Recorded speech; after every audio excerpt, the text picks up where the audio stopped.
Hello, this is Chef John from foodwishes.com with baked yogurt custard toast. That's right, I love my audience for many reasons. And one of the big ones is because they watch TikTok, so I don't have to. And they'll see something like this going viral, and then ask me if I can do my version. And what you're about to see is exactly that. And it really was amazing. And to get started, the first thing we'll do is slice up some French bread, or some Italian bread, or really anything with a nice open crumb. And as far as the ideal thickness, I'm going to say something between 3/4 of an inch and 1 inch would be perfect. And then once our bread is sliced, we will transfer that onto a Silpat or parchment lined baking sheet. And I'm just doing 4, so I took my 4 biggest best slices. And then to prep this for the oven, we will want to spread the bottoms with some soft butter, and very generously so. And besides adding some richness, that's going to help the bottoms brown up nice and crisp. But very important, do not butter the tops, since that would insulate the bread and prevent our custard mixture from absorbing like it's supposed to. Speaking of which, before we make and apply our custard, we're going to want to plug up any of the extra large holes in the bread that are going all the way down to the pan. And for that, we'll just use some of the extra bread from the end, and we'll just pinch off some small pieces and plug the holes. And even if we do this, a little bit of custard is going to leak through, as you'll see. But this is going to help most of it stay in and on the slice. Oh, and there's a good chance you won't even need to do this. Okay, if you can't see through to the bottom of the pan, don't bother. But this loaf had a very open crumb, so I did need to take care of a couple trouble spots. But that is actually a good problem to have, since bread with a crumb like this has lots of nooks and crannies for that custard to settle into, which is kind of the point here. But anyway, once we performed a little bit of that breadcrumb blockage, we can move on to this very easy custard, starting with some full-fat plain Greek yogurt, or any kind of plain yogurt if you want. But the Greek style is nice, since it's so thick and rich. And then to that we will add some honey, and preferably something local. Right? Why would you buy something that has to be trucked or flown across the country, when you could be using something made right down the road? But either way, once we've sweetened that up, we'll go ahead and add a little bit of vanilla extract. And you know me, I use the pure and the real. And then if possible, I think we should also include some freshly grated lemon zest. Okay, we don't need the juice, since the yogurt is tangy enough. But that gorgeous fragrant lemon oil in the zest is going to be perfect in this. And that's it, we'll finish up with 1 whole egg, plus a small but important pinch of salt. At which point we'll take a whisk and mix this very enthusiastically for about a minute, or until everything's thoroughly combined. And of course, if you want to add some other spices to this, go ahead. I mean, you are after all the JaVale McGee of what the spices should be. And even though I don't use them, some nutmeg or cinnamon would be popular choices. And once we do have our yogurt custard properly whisked together, we will take a spoon and apply that to the top of our bread, which we are going to do very carefully and very thoughtfully and extremely, extremely thoroughly. And we definitely want to go all the way to the edge without having it all run down the sides.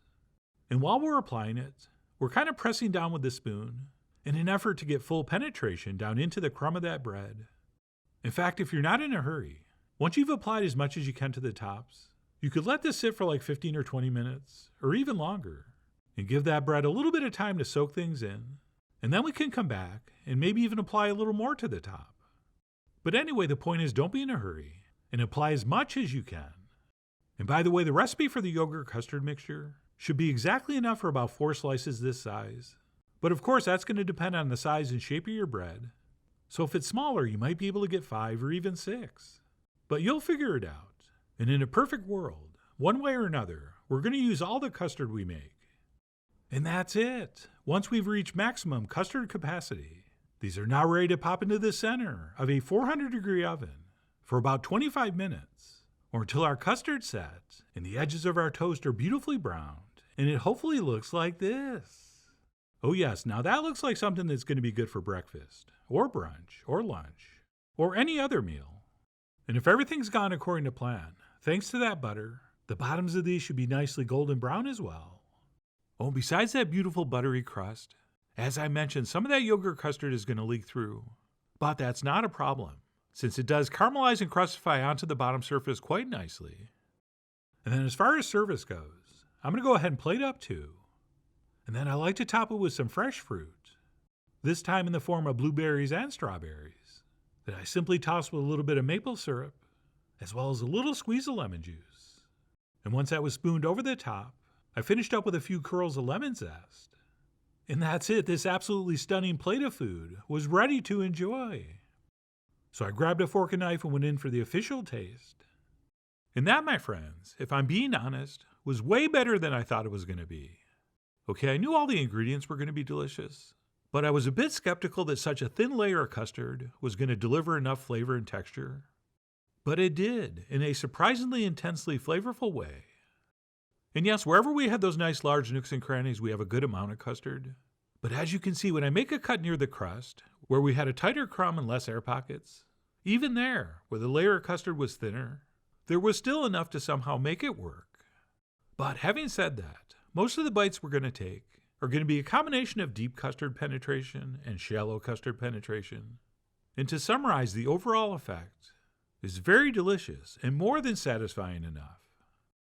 And probably the biggest challenge here was trying to figure out whether I should eat it with a fork and knife, or pick it up and eat it with my hands, or a combination of the two. And while the obvious comparison for this dish would be French toast, that's really sort of an apples and oranges type thing.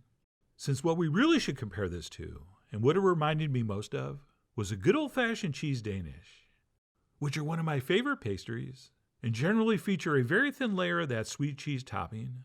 And even though it never seems like it's going to be enough, it always is. And I found the experience of eating this very, very similar. So I really did enjoy this very much. And this is definitely something that's going to go in the regular rotation.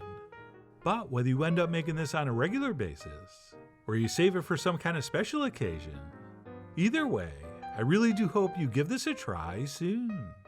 So please follow the links below for the ingredient amounts, a printable written recipe, and much more info as usual. And as always, enjoy.